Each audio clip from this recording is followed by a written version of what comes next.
नाही तुम्ही निघून जा. महाराष्ट्राच्या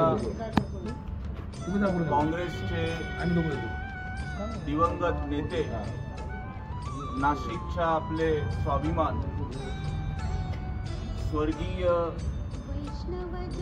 दादा म्हणजे छाजेड साहेब यांची आज 78वी जयंती निमित्त आपण अभिवादन करण्यासाठी इथे उपलब्ध आहोत. जेव्हा जयप्रकाश छाजेड असा उल्लेख होतो त्यावेळेला पक्षनिष्ठा म्हणजे काय याचं एक चांगलं महाराष्ट्रातलं उदाहरण म्हणजे जयप्रकाश दादा. एखाद्या पक्षावर किती निष्ठा असावी हे एक पिढी नाही, दोन पिढी नाही तर 3 पिढ्यांपासून या घराण्याने या काँग्रेस पक्षाबद्दल निष्ठा अर्पण केलेली आहे. हे करत असताना आपल्याला काय मिळेल याचा कोणताही विचार त्यांनी केला नाही. पक्षाचा कोणताही कार्यकर्ता हा कसा मोठा होईल, त्याला कसं जास्तीत जास्त प्राधान्य देता येईल असा विचार साधारणपणे दादांच्या आचरणात आपल्याला दिसतो.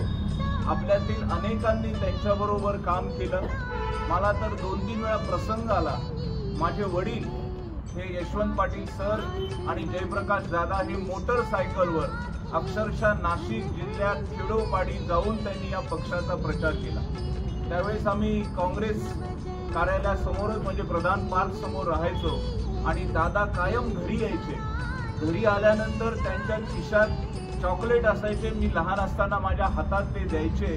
त्यावरून त्यांचं लहान मुलांपर्यंत किती प्रेम होतं हे आपल्याला पाहायला मिळतं. असा नेता जो सगळ्या सर्वसामान्यांच्या मनात काय हे बघून त्यानुसार आचरण करतो, असा नेता आपल्या काँग्रेस पक्षात आज नसला तरी त्यांनी अनेक कार्यकर्ते उभे केले, अनेक जयप्रकाश एक प्रकारे उभे केले आणि म्हणून आपल्या सर्वांच्या तर्फे आपण एक प्रकारची त्यांना भावपूर्ण असं अभिवादन करतो आणि थांबतो.